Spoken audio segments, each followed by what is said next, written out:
안녕하십니까. 네, 반갑습니다. 자, 오늘 복습 지문 나갔죠? 복습 지문. 지난주에 했던 내용들이죠. 지난주에 했던 내용들을, 복습 지문은 이제 여러분이 좀 풀어보시고요. 제가, 지난주 했던 거, 정책론하고, 지난주 했던 투자론하고 복습하고요. 그리고 오늘 진도 나갈 거를 좀 말씀드리겠습니다. 지난주에 복습한 거는 그 전에 것을 모두 복습했었죠.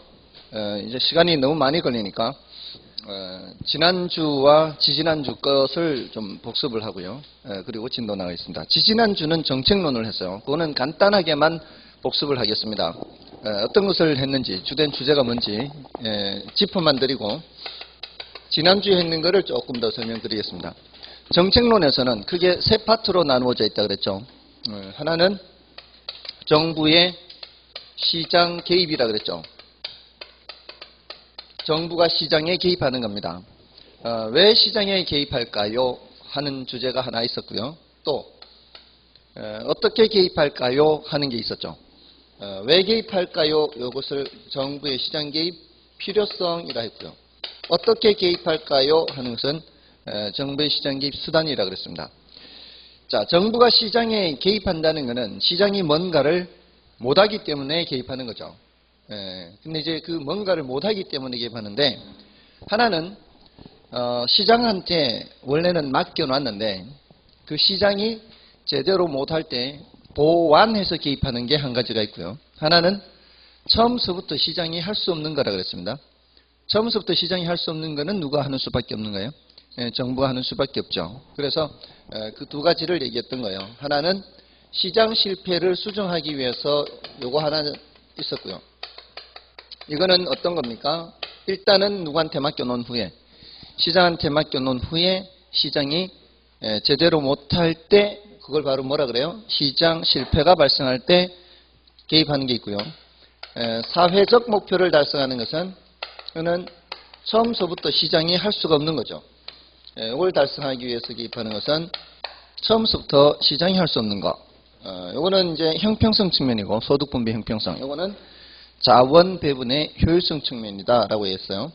그리고 시장 실패는 워낙 중요해서 그 원인을 따로 더 많이 했었죠. 외공불비해서 외부역과 공공재, 불안전 시장, 비대칭 정보, 이런 내용들을 더 추가로 해야 되고요. 그다음에 이제 어떻게 개입하느냐 할 때, 정부가 심판하는 역할을 하거나 뭐 제도를 만들고 이런 역할을 하다가 개입을 한다고 할 때 선수로 뛰는 거라 그랬죠. 선수로 뛰는 방법, 이거를 직접적 개입이라 했고요. 그리고 뭐 보조해주거나 지원해주거나 이런 것들은 간접적 개입이 있죠. 그래서 직접 개입, 간접 개입 이렇게 구분하고, 이게 경제학에서는 여기까지만 얘기하는데 부동산학에서는 토지 이용 규제도 있다 그랬죠. 이 토지 이용 규제의 대표적인 것이 지역지구제라 했고요. 이 지역지구제는 토지 정책의 대표적인 거라 했죠. 정부가 시장에 개입하는데, 토지 시장에 개입하면 토지 정책, 그 다음에 주택 시장에 개입하면 주택 정책 이렇게 되고, 토지 정책의 대표적인 게 지역지구제고요. 지역지구제는 지역지구제의 목적이 뭐라 그랬어요? 부의 외부 효과를 제거하는 거죠. 뒤죽박죽으로 이용되면 서로 좋지 않은 영향을 미치니까 그거를 제거하기 위해서 또는 감소시키기 위해서 방지하기 위해서 하는 거고요. 그다음에 그로 인해서 얻을 수 있는 효과. 자, 요거는 이제 수요 공급 얘기를 해야 되는데 나중에 한다 그래서 이건 이 정부가 시장에 개입한다는 것은 결국 어디에 영향을 미치는 거예요? 수요 공급에 영향을 미치는 거죠. 그래서 효과를 얘기할 때는 수요 공급 얘기를 해야 됩니다. 그다음에 이를 통해서 나타나는 문제점이 있었죠. 이거는 효율성 측면의 정책이죠. 부의 외부 효과를 제거한다는 것은 시장 실패를 수정하는 거예요. 부의 외부 효과 제거예요, 목적이. 그러니까 시장 실패를 수정한다는 것은 자원 배분을 효율적으로, 그러니까 토지를 효율적으로 이용하기 위한 정책이 지역지구제죠. 그 과정에서 어떤 문제점이 있어요?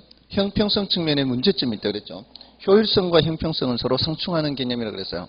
그래서 이 지역 간 형평성 문제가 나타나죠. 어떤 지역은 개발이 가능하게 허용을 하고 어떤 지역은 개발을 하지 못하게 묶어버리면 개발하지 못하는 쪽에는 보상을 해줘야 정상인데 보상 규정이 없는 게 문제라 그랬죠. 그래서 거기에 대한 대책으로 개발권 양도제 이런 얘기를 했죠. 그래서 개발권 양도제 TDR이라고 했죠. 이런 게 이제 토지 정책에 또 등장하고요. 그 외에 이제 토지은행 제도라든가 이런 것들을 언급을 했어요. 그다음에 이제 주택 정책에서는 대표적인 게 이제 임대료 규제라 그랬어요. 임대료 규제가 가장 중요하다 그랬고요. 자, 여기서 이제 수요 공급 얘기를 해야 되죠. 여기서부터 이제 수요 공급을 얘기를 했어요.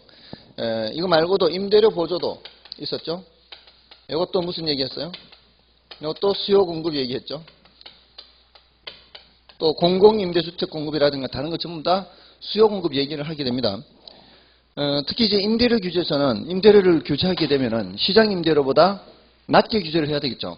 그러면은 수요자들은 수요를 증가시킵니다. 더 싼 임대료에 살 수 있게 되니까 더 넓은 평수로 가기 위해서 수요를 증가시키는데 공급자들은 이 충분한 임대료를 받지 못하니까 공급을 감소시키죠. 임대료가 이제 낮아지게 되니까 받는 임대료가. 근데 이게 당장 많이 줄어드는 게 아니라 시간이 갈수록 많이 준다 그랬죠. 이렇게 되면은 시장에 초과 수요 현상이 나타나고요. 주택이 부족해진다 그랬죠. 그럼 주택이 부족해지면은 중개사무소에 물건이 나왔을 때 그걸 서로 차지하기 위해서 어떤 현상이 나타난다 그랬어요? 웃돈을 얹어준다 그랬죠. 근데 시험에는 웃돈이 안 나온다 그랬죠. 음성적 지불이 수수된다 이런 현상이 나타난다. 그렇게 음성적 지불이 수수되는 시장을 암시장이라 그랬어요. 우리 시험에는 그런 식으로 나온다는 거예요. 점잖은 표현으로 나오는 거죠. 음성적 지불, 암시장, 이중가격. 자, 이 이중가격 이런 표현도 나오고요. 아무튼 그런 현상들이 나타나게 돼서 가면 갈수록 점점 부작용이 심하게 되는 것이 바로 이 임대료 규제예요. 그래서 이거는 단기적으로만 좀 시행해야 된다 이런 얘기를 했고요. 그다음에 임대료 보조는 이제 임대료 규제하는 게 아니라 돈을 보태주는 거죠. 저소득층들한테 돈을 보태주면은 이 저소득층들은 보조받아서 더 넓은 집으로 갈 수 있는 여지가 생기죠. 예전과 똑같은 자기 돈을 지출을 해도 더 넓은 집에 살 수 있잖아요. 근데 그 과정에서 어떻게 된다 그랬어요? 수요를 증가시키는 과정에서 이제 임대료를 규제하는 건 아니니까 이렇게 수요가 증가하면 어떻게 돼요? 임대료가 올라가게 되죠. 임대료가 올라가게 되면은 정부가 의도했던 만큼 임차인들이 혜택을 못 보게 돼요. 임대료가 올라가는 만큼 돈이 더 지출되니까 총액은 더 지출되니까 정부한테 보조를 받아도 주머니 임차인 주머니에서는 어느 정도는 혜택을 볼 수 있지만 정부가 의도한 만큼은 혜택 못 본다 그랬죠. 예를 들어서 50만 원 하던 임대료가 10만 원을 보태줘서 임차인 입장에서는 40만 원만 나오면은 되게끔 정부가 의도했는데 그 과정에서 임대료가 55만 원으로 올라가 버리면 10만 원 보조받아도 임차인 주머니에서는 45만 원이 나와야 되죠. 그러니까 이 5만 원밖에 혜택을 못 보는 거죠. 그 나머지 5만 원은 임대인이 혜택 보는 거예요. 임대료 올라가는 만큼이에요. 임대료 올라가는 만큼은 누가 혜택 보는 거예요? 임대인이 혜택 보는 거예요. 그걸 뭐라고 표현하는가 하면은 기존 임대인, 기존 공급자 이렇게 표현할 수 있어요. 기존 임대인, 기존 공급자가 뭐를 얻는다? 초과 이윤을 얻는다 그랬어요. 이 초과 이윤을 얻는다는 게 이제 임대인도 혜택 본다 이 말이죠. 그럼 장기적으로 뭐가 증가하고요? 공급이 증가해요. 돈이 되니까. 공급이 증가하면은 물량이 많아지면 임대료가 하락해서 나중에야 이제 누가 다 혜택 보는 거예요? 임차인이 혜택 보는 거예요. 초과이윤이 어떻게 되니까? 초과이윤이 사라지게 되니까. 자, 이런 이제 효과가 있었고요. 그 외에 이제 조세 귀착 얘기했고요. 조세를 구했을 때 누가 얼마만큼 많이 부담하느냐 뭐 이런 얘기했습니다. 자, 이게 이제 정책론에서 좀 말씀을 드렸던 거고요. 지난주에 이제 투자론인데 지금 보니까 표정들이 벌써 상당히 많이 까먹은 것 같아요. 일주일이 아니니까 이제 2주가 지나니까 가물가물 하시죠? 그죠? 이거 했던 건가 싶죠? 그 사실 지금 노트 필기한 거는 별 소용이 없어요. 그죠? 물론 노트 필기한 거 보면은 아 이런 거 했구나 싶지만 사실 노트 필기 했으니까 아 했구나 하지 사실은 별 의미가 없어요. 그리고 이런 게 앞으로 1, 2월 달, 3, 4월 달 계속 반복이 되니까 사실은 노트 필기하는 것보다는 집중해서 듣는 게 더 효과적일 수 있습니다. 노트 필기하느라고 못 들어서 지금 이게 뭔 소리인지 모를 수도 있어요. 그러니까 가능한 한 집중해서 들으십시오. 지금 벌써 보십시오.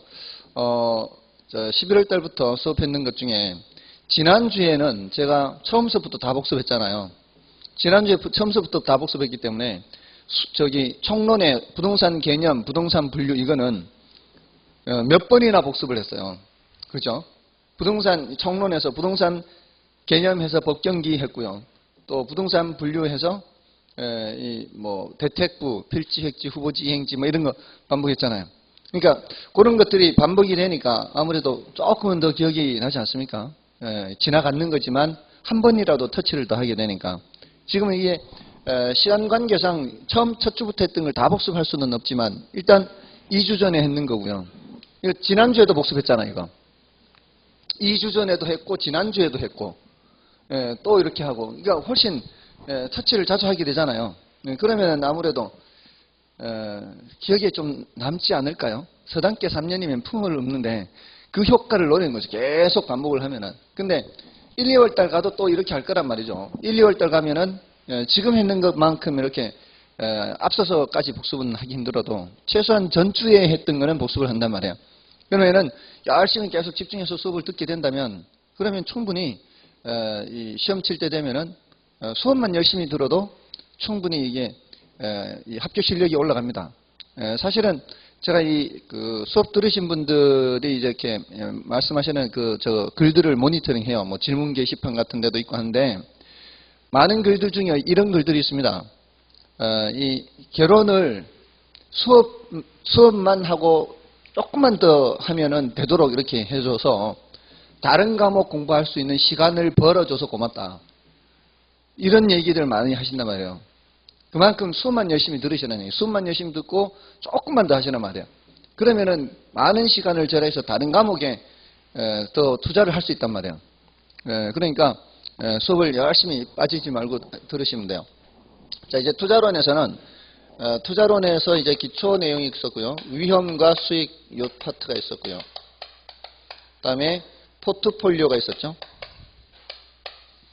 그다음에 화폐 시간 가치. 자, 요 화폐 시간 가치 하다가 말았죠. 여기 이제 오늘 이제 현금 수지 측정해야 되고요. 그러면 이제 투자 분석 기법이 있는데 투자 분석 기법은 조금만 해요. 조금만. 이 이제 가장 난이도가 높은 부분이에요. 여기가. 이 기초에서는 지렛대 효과가 가장 중요하다 그랬어요. 물론 이제 지렛대 효과 말고 이제 우리가 부동산 투자에서 얻을 수 있는 장점과 단점 이렇게 얘기를 했었는데 장점의 세 가지만 말씀을 드렸죠. 다른 것도 있기는 하지만 그 뭐 중요도가 좀 낮고요. 그 장점 세 가지 중에 제일 중요한 게 이제 지렛대 효과인데 그 세 가지 말고 다른 거를 이제 먼저 말씀을 드린다면은 인플레 해치 효과가 있었어요. 이런 이제 실물 자산이라면 모두 다 이런 인플레 해치 효과가 있다 그랬어요. 인플레이션이라는 것은 물가가 올라가는 거잖아요. 이런 물건의 가격이 올라가는 건데 화폐 같은 또는 예금, 상품권 이런 금융자산을 갖고 있으면 인플레가 발생하면은 그 가치가 떨어지게 되죠. 근데 부동산 또는 구리, 금, 원유, 목재 이런 실물 자산을 갖고 있으면 그 물건의 가격은 올라가게 되거든요. 그러니까 인플레가 발생할 때 이 물건의 가격이 자연스럽게 올라가니까 구매력 보호 효과가 있다. 또는 인플레로부터 보호하는 효과가 있다. 그게 이제 실물 자산인 부동산의 큰 장점이었고 또 부동산에 투자하면 이제 매달 요걸 연간으로 환산한 이제 소득 이득이죠. 연간 단위로 계산한 임대료 수입을 얻을 수도 있고 그리고 뭐도 얻을 수 있다? 시세 차익, 자본 이득도 얻을 수 있다 그랬죠.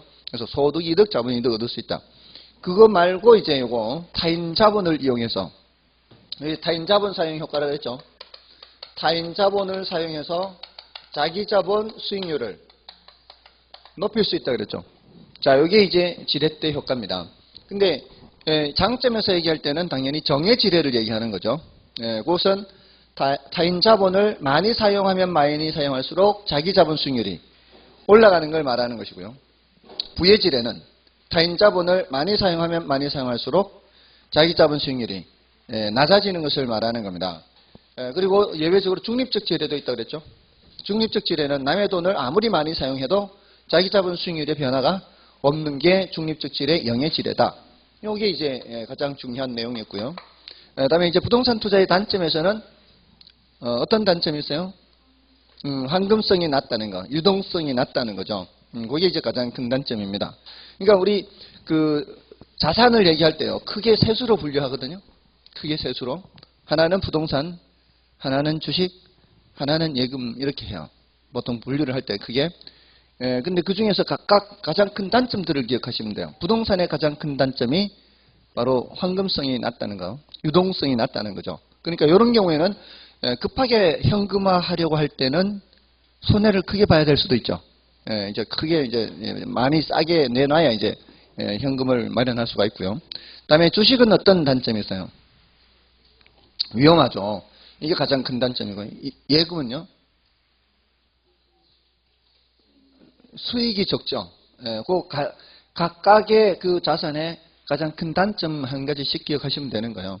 그래서 부동산의 경우에는 그런 단점도 있다는 거고요. 그다음에 이제 위험과 수익에서 위험은 예상치로부터 벗어날 가능성이라고 그랬어요. 뜻은 예상치로부터 벗어날 가능성이 있으면 위험이 있는 거고, 벗어날 가능성이 없으면 위험이 없는 거죠.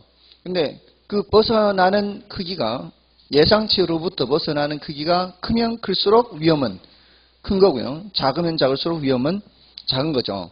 근데 그 예상치로부터 벗어나는 크기를 무엇으로 측정한다고 그랬어요? 편차. 떨어지는 정도니까. 편차는 편차인데 무슨 편차?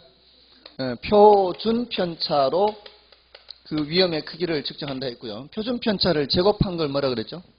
분산이라 그랬죠. 그래서 위험이나 표준 편차나 분산 모두 다 위험의 크기를 나타내는 거예요. 이게 클수록 위험이 크다. 그다음에 수익은 뭘로 측정한다 그랬어요? 수익은 평균, 가중 평균을 한다 그랬죠. 가중은 생략할 수가 있고요. 이렇게. 자, 그리고 위험의 유형에 몇 가지가 있는데 세 가지만 먼저 말씀드렸어요. 사업상 위험과 금융적 위험과 인플레 위험에서, 사업상 위험은 어떤 사업을 하든지 사업상 위험은 있을 수 있다 그랬죠. 이게 무슨 조그만 가게를 하든 아니면 대기업을 하든 사업이란 사업은 모두 다 위험이 있는데 제일 걱정스러운 게 뭐라 그랬어요? 사업할 때 장사 안 되는 거, 이걸 무슨 위험이라고 표현한다 그랬어요? 시장 위험이라고 표현한다 그랬죠. 이 시장 하면은 수요 공급이지 않습니까? 수요가 없거나 또는 공급이 너무 많거나 하면은 장사가 안 될 수 있습니다.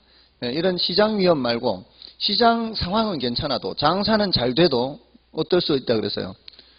직원이 횡령을 하거나 사고를 치거나 이런 운영 과정에서 나타날 수 있는 위험이 있다 그랬죠. 그런 위험을 포괄적으로 그냥 운영 위험 이렇게 하고요. 부동산의 경우에는 위치 위험도 있고요. 그다음에 금융적 위험 할 때, 금융은 자금 융통을 줄인 말이라고 그랬어요. 자금 융통. 자금 융통이라는 건 돈이 부족하니까 융통을 하는 거죠. 남의 돈을 사용한다 이 뜻이잖아요. 남의 돈을 사용할 때 나타날 수 있는 위험이라는 게 바로 이 지렛대 효과에서 말했던 부의 지렛 효과를 생각하라 그랬죠. 그래서 남의 돈을 사용하지 않으면은 금융적 위험은 없고 정의 지렛대 효과도 얻을 수가 없죠. 그렇게 생각하시면 돼요. 함께 생각하면 되는 거죠. 부의 지렛대 효과와 금융적 위험을 함께 생각하면 되고요. 그 다음에 인플레 위험도 인플레가 발생했을 때 아까 화폐 구매력이 떨어진다 그랬잖아요. 그것은 소득이득, 자본이득하고 함께 생각하면 되는 거예요. 이 부동산 투자에서 얻을 수 있는 이득이 두 가지인데 인플레가 발생해버리면은 임대료의 실질 가치가 떨어진다 그랬잖아요. 보통 이제 뭐를 전제로 하는 거예요? 임대차 계약을 맺을 때 고정 임대료를 전제로 해서 계약을 맺죠. 고정 임대료이기 때문에 매달 받는 돈은 똑같은데 인플레가 발생해버리면은 점점 살 수 있는 물건의 크기가 점점 줄어드니까 그게 바로 인플레 위험이에요. 임대료 실질 가치가 떨어지는 거. 그래서 인플레라는 게 부동산 투자에서는 긍정적인 면과 부정적인 면이 동시에 존재한다 그랬죠. 인플레 해지라는 면에서는 이제 부동산 투자, 실물 투자, 자산 투자니까 긍정적인 면이 있지만 요 임대료 실질 가치가 낮아진다는 점에서 인플레라는 게 부정적일 수도 있다 그랬죠. 그런 게 이제 위험의 유형에 대해서 했고요. 위험의 유형은 그렇게 세 가지를 말씀드렸고요. 그다음에 수익률에 가서는 기대 수익률과 요구 수익률이 있다 그랬죠. 기대 수익률이 객관적 수익률이에요, 주관적 수익률이에요? 이거는 객관적 수익률이죠. 요구 수익률은 사람들 마음속에 다 다르다 그랬죠. 그거는 이제 위험에 대한 태도가 다르기 때문에 그래요. 어떤 사람은 이제 위험 선호적일 수도 있고요. 근데 그런 사람은 별로 없고요. 우리는 누구를 전제로 하는데 위험 혐오적 또는 회피형 이런 사람을 전제로 하는데 위험 회피형이라 해도 사람마다 그 정도가 다르죠. 그러니까 똑같은 예상 수익률을 제시를 해도 어떤 사람은 한다고 그러고 어떤 사람은 안 한다라고 할 수 있는 것이 위험에 대한 그 태도가 조금씩 다 다르기 때문에 그래서 위험한 투자를 제시를 했을 때 안 한다라는 건 뭐예요? 그 예상 수익률이 마음에 안 들기 때문에 안 한다는 거잖아요. 그런 사람은 요구 수익률이 더 큰 거죠. 요구 수익률을 만족하지 못하는 거예요, 얘가. 근데 한다 이 소리는 예상 수익률이 괜찮다는 얘기잖아요.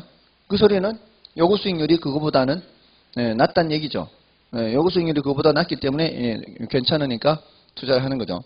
그래서 이거는 뭐 객관적 수익률이다. 요거는 주관적 수익률이다. 뭐 이런 얘기를 좀 했고요. 위험 수익은 이 정도로만 소개를 해드렸어요. 그다음에 이제 포트폴리오에서는 포트폴리오는 분산 투자라 그랬죠.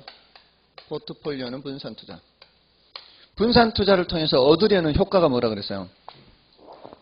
분산 투자를 통해서 얻으려는 효과는 위험을 줄이는 거라 그랬죠. 몰빵 투자하는 것보다는 이제 위험을 줄일 수가 있는데, 이거는 이제 동일한 수익이 유지되는 걸 전제로 한다 그랬죠.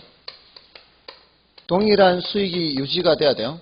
똑같은 수익이 유지가 되면서도 위험을 줄인다는 거죠.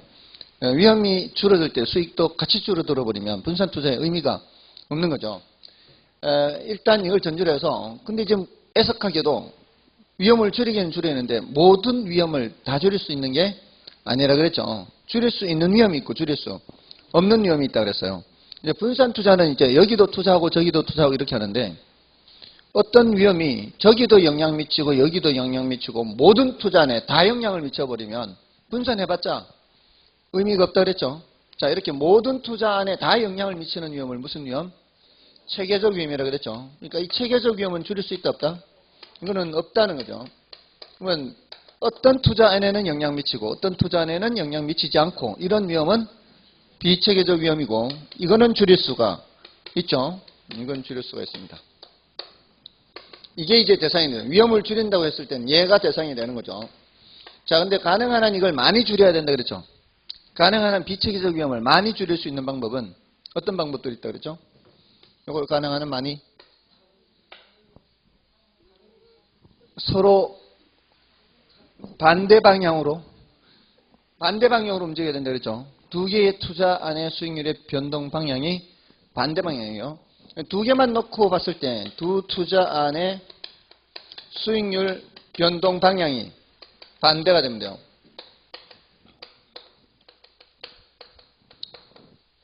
자, 그런데 공교롭게 두 개 동시에 비체계적 위험이 같이 터질 수도 있기 때문에 둘만으로는 부족할 수도 있다 그랬죠. 그래서 구성자산수를 어떻게? 구성자산수를 다양하게 하는 방법이 있죠. 자, 이렇게 하고요. 포트폴리오 여기까지 했어요. 요거보다 이제 조금 더 높은 게 난이도 높은 게 최적 포트폴리오 뭐 이런 얘기들은 이제 나중에. 여기서 위험과 수익에서도 조금 더 난이도 높은 건 나중에. 그러니까 난이도가 높은 것들은 이제 나중에 하는 겁니다. 그 다음에 이제 화폐 시간 가치. 여기 이제 지난주에 마지막 주제였어요. 마지막 주제 화폐 시간 가치. 자, 여기서는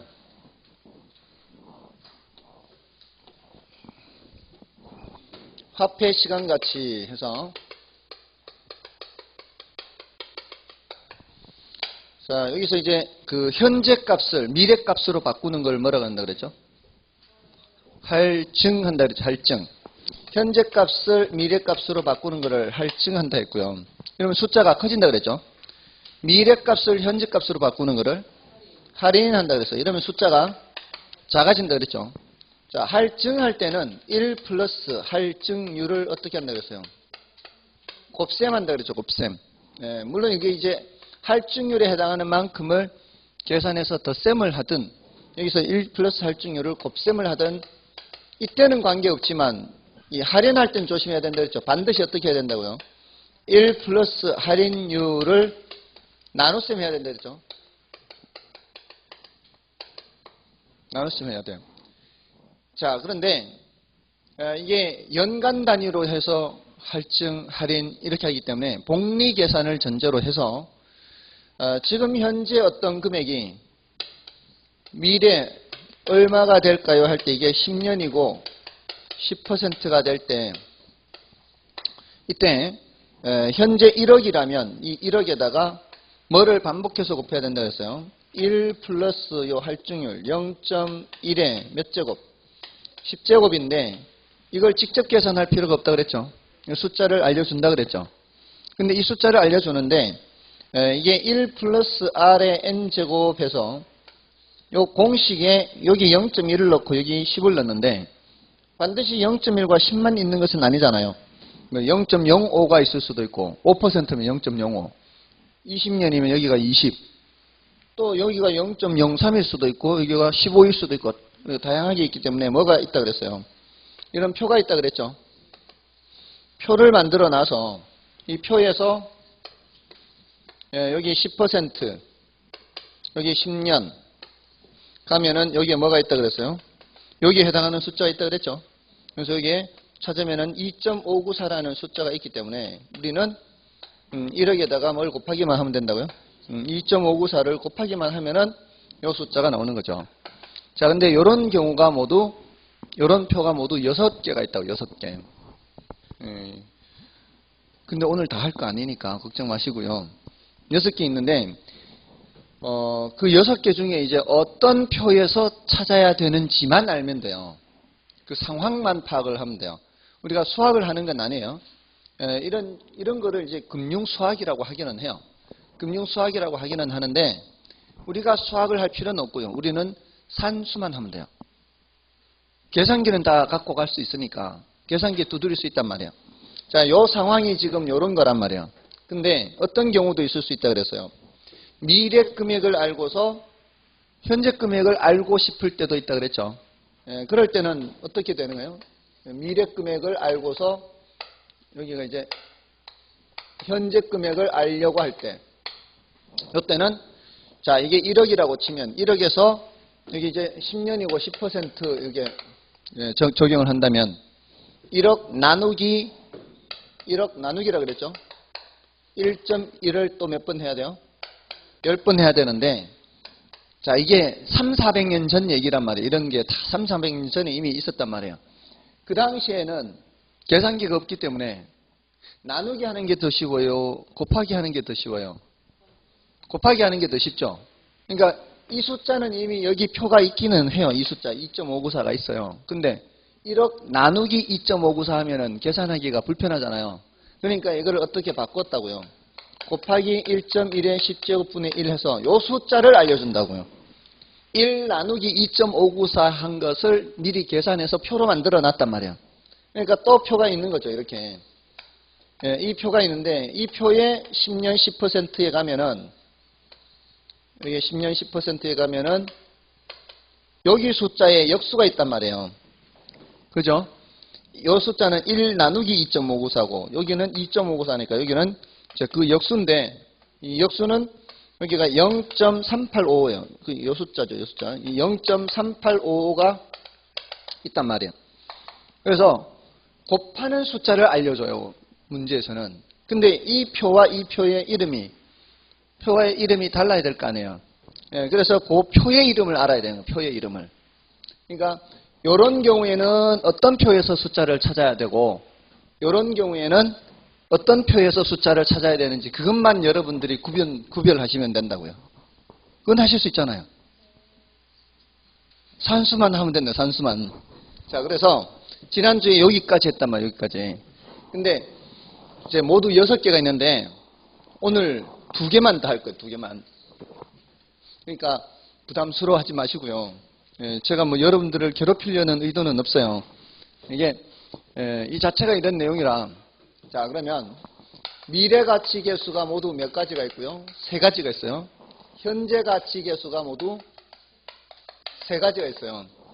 3가지씩 있는데 그 중에 이번 11월 달, 12월 달에는 이제 2개 빼고 4가지만 하는데 그 중에 2가지는 지난주에 했단 말이에요. 지금 미래가치 계산하는 거 지금 방금 자, 요 금액이 이때 얼마가 될까요? 이거 하고요. 자, 여기서는 이때 금액이 이때 얼마가 될까요? 이거 계산하는 거죠. 자, 이제 이름을 붙여야 돼요. 자, 이때는 일시불이라 그래요. 한 번. 한 번이죠, 한 번. 요것도 한 번에 한 번.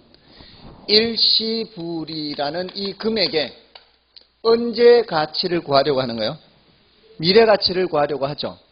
그럴 때는 요 표가 일시불의 내가 계수표예요. 내가 계수표. 미래 가치를 줄여서 내가 이렇게. 요거죠, 요거. 요 표는 일시불의 내가 계수표인데 공식은 자, 요 하나만 이제 요 2개만 기억하면 돼요. 이쪽하고 이쪽. 요거는 1 플러스 R에 N제곱 했을 때 여기가 0.1 시입 들어갔을 때 요 숫자고요. 뭐 0.05 시입하면 여기 5%가 있겠죠, 여기. 5% 이쪽이죠, 이쪽. 5% 10년 하면 이제 여기 오겠죠, 이게. 5% 10년. 이런 식으로 이게 경우를 다 생각해서 표를 만들어 놨단 말이에요. 자, 그러면 이쪽은 표의 이름이 뭐라고요? 일시불의 현가 계수표 이렇게요. 그러니까 이것만 구별하면 되니까 이거는 미래 가치를 계산하니까 내가, 이거는 현재 가치를 계산하니까 현가. 자, 그런데 단지 이렇게만 생각하지 마시고 이제 직접 계산은 안 할지라도 이 숫자가 이제 미래 가치를 구하면 할증한다 그랬죠. 숫자가 어떻게 된다 그랬어요? 커진다 그랬죠. 현재 가치 구하는 건 할인한다 그랬죠. 그럼 숫자가 어떻게 돼요?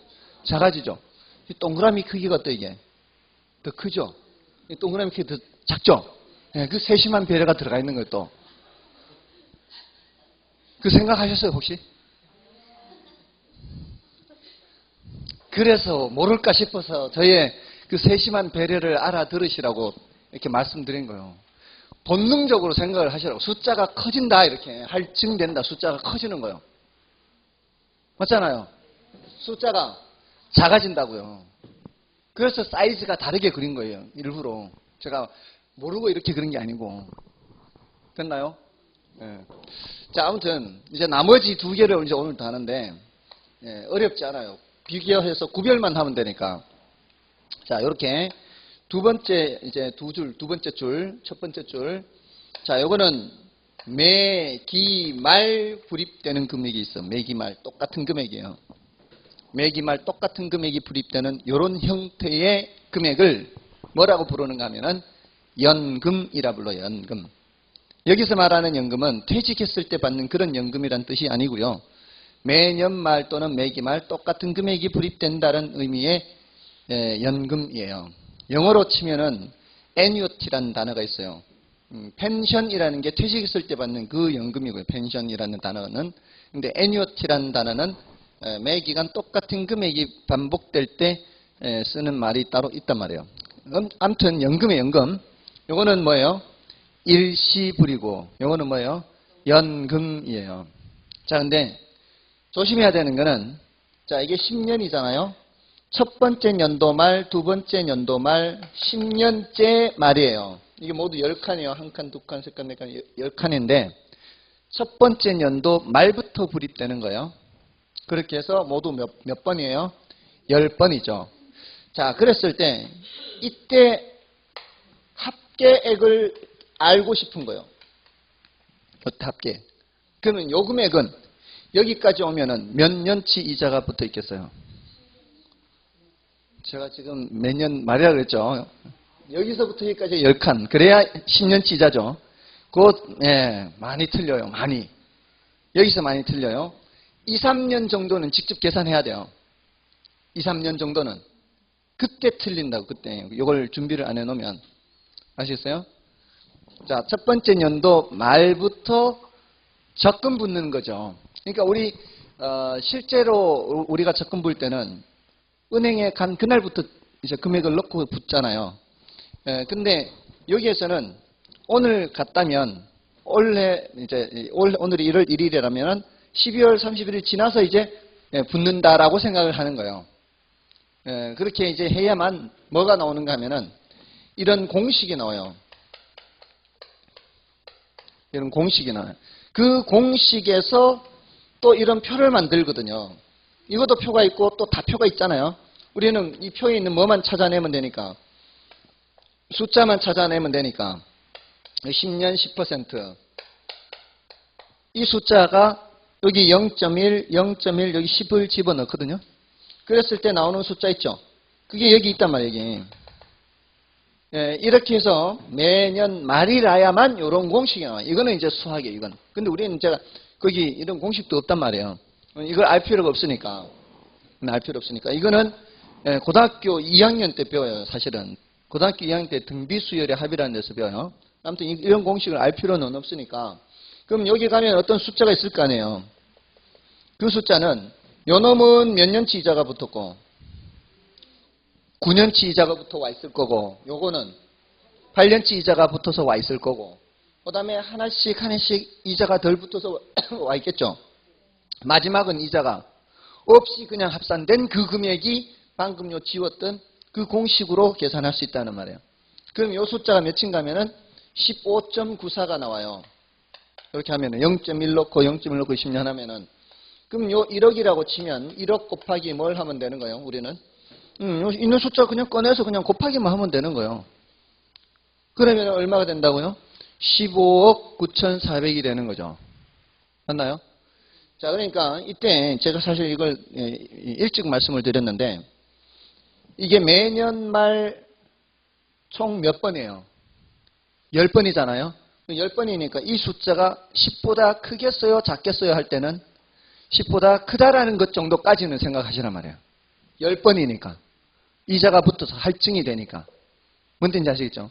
그 정도만 생각하면 돼요. 그거는 계산 안 해도 알 수 있잖아요.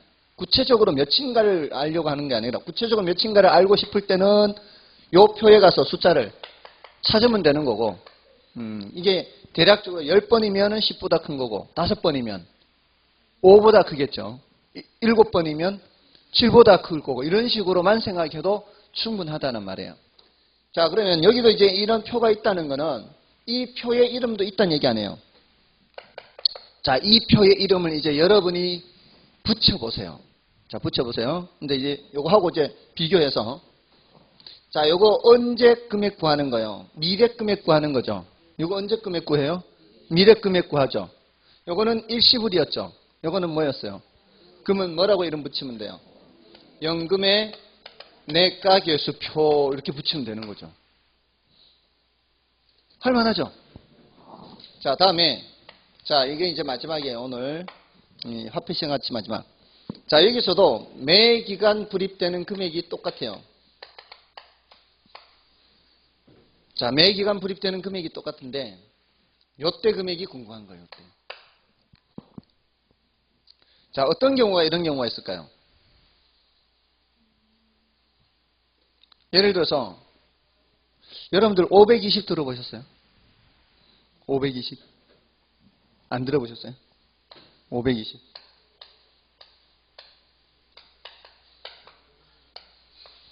연금복권 매달 500만 원씩 20년간 주는 거죠. 당첨되면 매달 500만 원씩 20년이에요. 520. 예.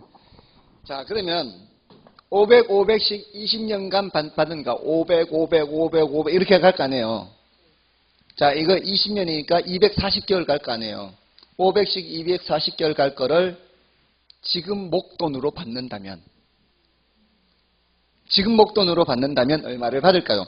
자, 이게 240개월이에요. 매달 500이고요. 그러면은 단순히 곱하면 뭐예요? 단순히 곱하면은 동그라미 없애고 5 곱하기 24만 하면은 120 나오잖아요. 12억이나 12억.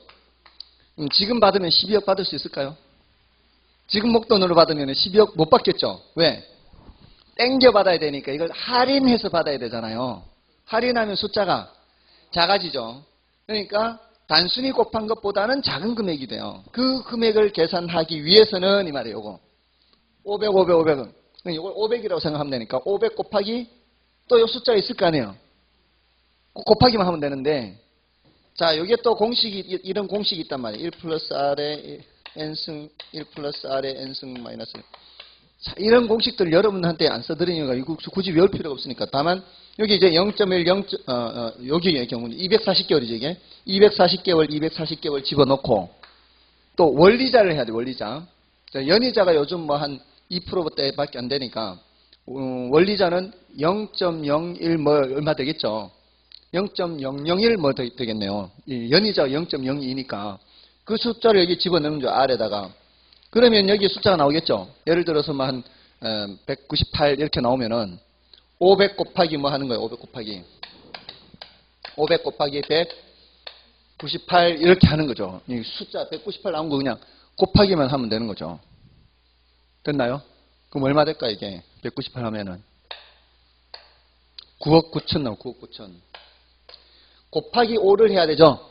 곱하기 5를 해야 될 때는 나누기 2를 하는 게 요령이에요. 198 나누기 2 하면은 99가 되죠. 동그라미 붙이면 돼요. 뭐 이상하게 볼 필요 없어요. 보세요. 46 곱하기 5 해보세요. 46 곱하기 5 하면은 나누기 2를 한 후에 동그라미 하나 더 붙이면 돼요. 훨씬 쉽죠?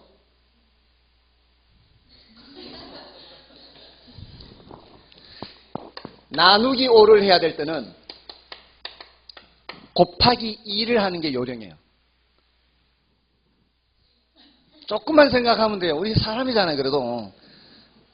나누기 5를 해야 될 때는 곱하기 2를 하면 90이죠? 거기 소수점 찍으면 돼요. 9.2라고요. 맞죠? 9, 5, 45 하고 1 남았는데 훨씬 쉬워요, 그게. 곱하기 5를 할 때는 나누기 2를 하고, 예? 나누기 5를 할 때는 곱하기 2를 하고. 어쨌든, 자, 그럼 이 표에 이름이 또 있을 거 아니에요? 이 표에 이름을 또 여러분이 붙여보시라고요. 무슨 표? 연금의 언제? 현가 계수표다, 이 말이에요. 똑같은 금액이 이렇게 불입될 때는 이 말이에요. 요거 다 할인해야 되죠, 할인. 할인해야 되죠.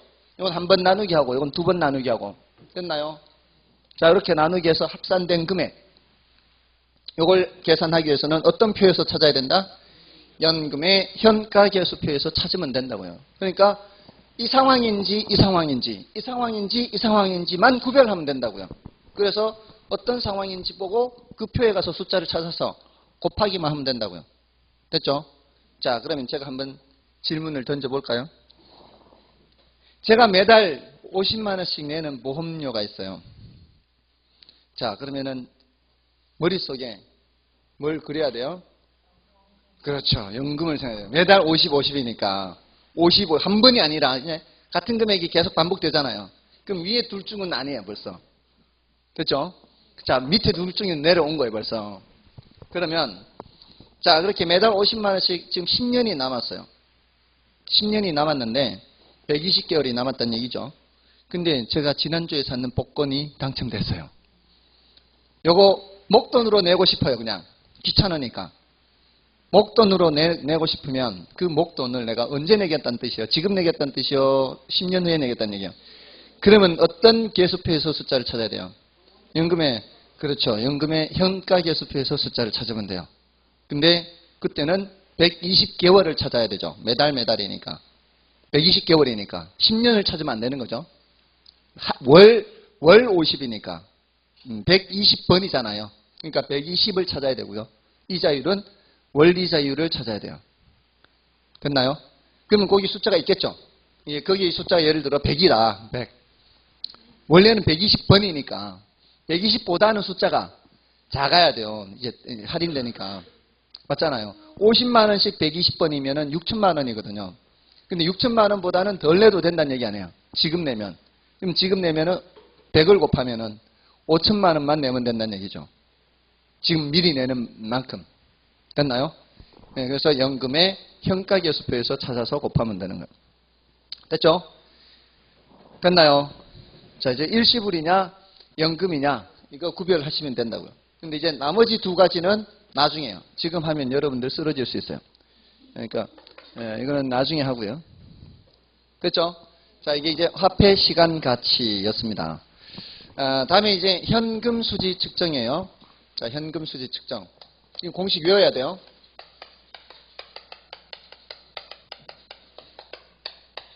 이 현금 수지 측정은, 자, 우리가 부동산에 투자하면 얻을 수 있는 이득이 몇 가지라고 그랬어요? 두 가지라고 했죠. 하나는 자본이득, 하나는 소득이득. 소득이득은 임대료 수입 계산하는 거고요. 자본이득 계산하는 건 이제 지분복귀액과 관련된 계산하는 거예요. 지분복귀액이라는 거는 자기 자본, 내 돈이 얼마나 돌아오느냐 이런 뜻이에요. 내가 부동산을 살 때 나간 돈이 있을 거 아니에요? 그 나갈 때, 살 때 나간 돈이 얼마가 있었는데 나중에 처분하면은 나한테 돌아오는 돈이 있을 거 아니에요? 그거를 뭐라고 해요? 지분복귀액이라고 그래요. 그러니까 지분복귀액은 나중에 언제 계산하는 거예요? 처분할 때 계산하는 거예요. 그럼 매년 임대료 수입 계산하는 거, 요거를 영업수지 계산이라고 합니다. 이 수는 수입, 지는 지출이죠. 수지, 들어오고 나가는 거 계산하는 거예요. 영업수지를 운영수지라 그래요. 그 다음에 이제 나중에 지분복귀액을 계산하는 건데, 지분복귀액은 이제 일단 글자만 써놓고요. 자, 이게 임대료 수입 계산하는 건데, 이렇게 생각할게요. 내가 20칸짜리 원룸을 갖고 있어요. 이제 사려고 해요, 원룸을. 자, 20칸짜리인데 한 칸당 연간 단위로 계산해야 돼요. 연간 단위로. 월 아니고요. 다 연간 단위로. 한 칸당 1년에 500만 원을 받을 수 있대요. 한 칸당 1년에 500만 원. 그러면은 20칸이면은 총 1년에 얼마를 받을 수가 있죠? 20칸이면은 1억이죠. 이런 거 계산할 때도 두 칸을 먼저 계산하는 거예요. 한꺼번에 숫자만 보면은 가슴이 쿵덕쿵덕, 눈이 동공이 확장 이렇게 하지 마시고 500만 원에 두 칸을 먼저 하는 거예요. 두 칸을. 500만 원에 두 칸이면 얼마예요? 1000만 원. 거기에다가 이제 20칸이니까 1000만 원에 10배 이렇게 하면 될 거 아니에요. 나누어서 생각하라. 나눠서. 어떤 숫자를 계산할 때 이게 힘들면은 분리시켜서 계산을 하면 돼요. 나누어서. 예를 들어 25%다 이렇게 할 때도 25%가 힘들면 10%를 먼저 하는 거예요. 또는 23% 이렇게 할 때도 10% 먼저 하고 10%가 안 되면 1% 먼저 하고 10%가 더 쉽죠. 예를 들어 5천만 원에 23%다 그러면은 그거는 10%를 먼저 하는 거예요. 500만 원. 그렇잖아요. 그럼 20%면은 그 두 배니까 1000만 원 이렇게 될 거 아니에요. 그리고 3%는 1%를 생각하면 되는 거죠. 3%는 1%를 먼저 생각하면 5천만 원에 1%는 50만 원 아니에요. 그럼 3%는 그 3개 150만 원. 그럼 나왔네. 1150만 원 이렇게. 5천만 원 23%는 1150만 원. 그런 식으로 나누어서 생각하시면 된다고요.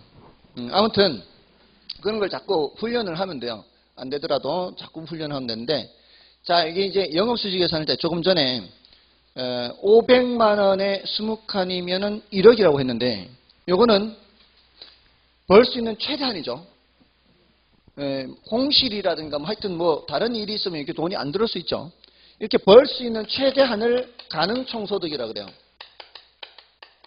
벌 수 있는 최대한. 이걸 가능총소득 이렇게 하고요. 자, 근데 이게 내 주머니에 들어온다는 보장이 없잖아요. 내 주머니에 들어온다는 보장이 없는 이유가 뭐예요? 공실이 있을 수 있잖아요. 빈방이면 빈방인 때는 돈이 안 들어올 거 아니에요. 또 방이 차 있는데도 돈이 안 들어올 수 있는데요. 어떤 경우에? 임대료를 이제 연체하는 거죠. 그거는 방은 찼지만은 돈이 안 들어와요. 그래서 내한테 들어오는 돈이 얼마인지를 계산하는 게 유효총소득이에요. 일단 구경하는 돈이 이 돈입니다. 임차인들한테 통장에 입금하세요 한다고요. 임차인들한테 통장에 입금해 주세요. 현금으로 주지 마시고 통장으로 입금해 주세요 하면은 1월 1일부터 12월 31일까지 통장에 왜 입금란이 있고 출금란이 있잖아요. 그럼 입금란으로 찍힌 총액, 입금란에 찍힌 총액이 뭐라고요? 유효총소득이에요. 이게 내가 구경이라도 한 돈이죠.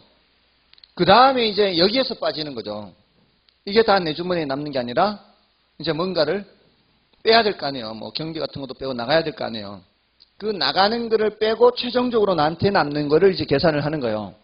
근데 이 빼는 단계에 세 단계가 있는데 이걸 잘 기억해야 돼요. 그리고 그 빼면 뭐가 남는지도 잘 알아야 돼요. 이게 굉장히 중요해요. 이 공식이. 어떤 대기업이든 작은 기업이든 뭐 그냥 구멍가게든 이런 그 계산하는 원칙은 똑같아요. 사실은.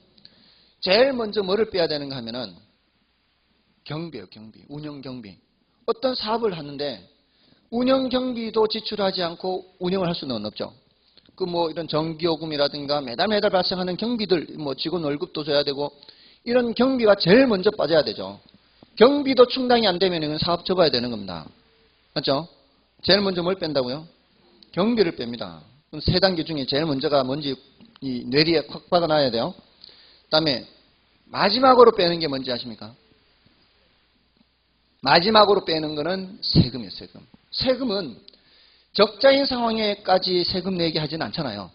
그러니까 그 윗단계에서 이게 상황이 적자인지 적자가 아닌지 이런 상황을 따져보고 세금을 내는 것이기 때문에 마지막으로 내는 게 뭐라고요? 세금이에요. 세금. 자, 그럼 이제 한 개가 남았죠. 제일 먼저 뭘 빼고요?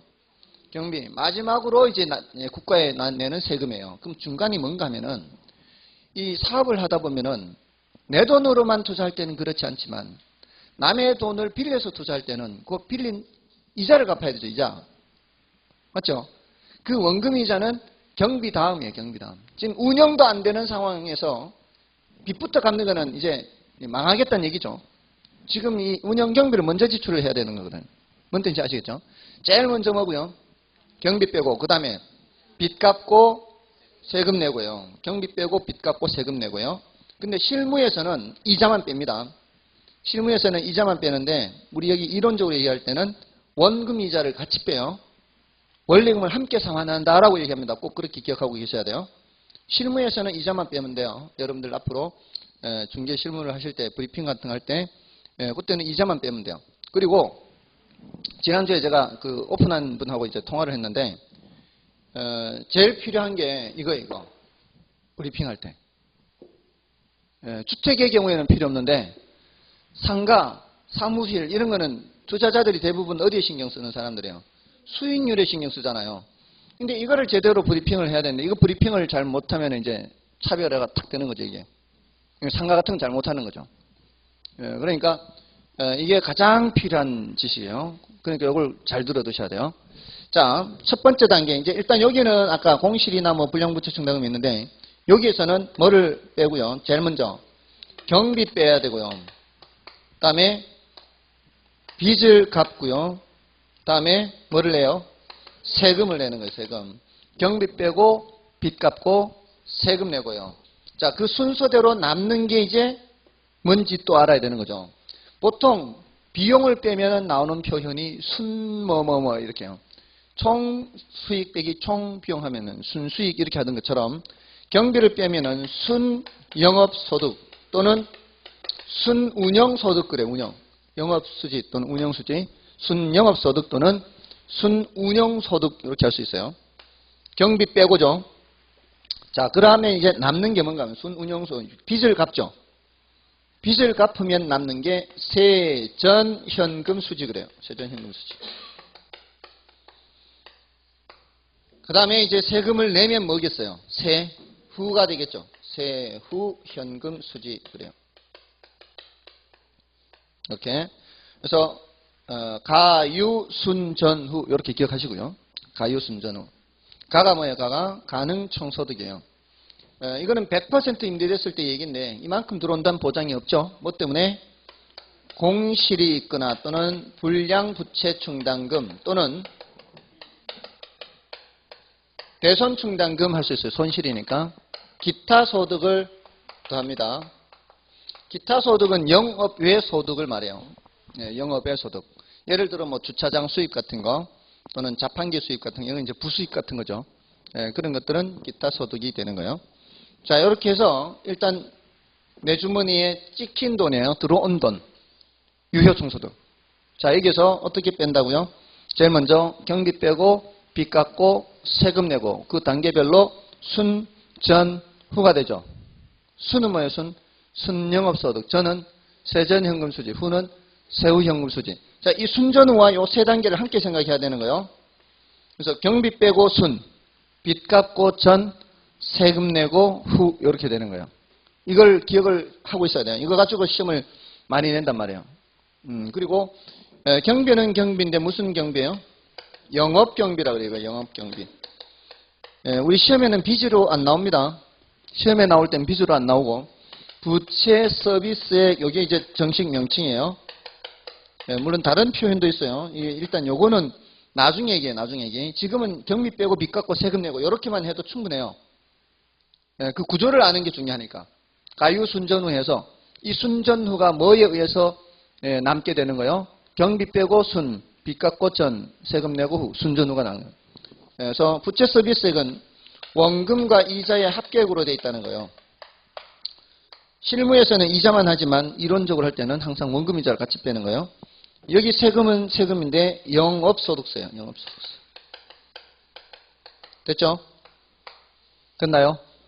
영업수지계산. 자, 지분계획은 따로 하고요. 요거 시간을 10분 드릴 테니까 외우십시오.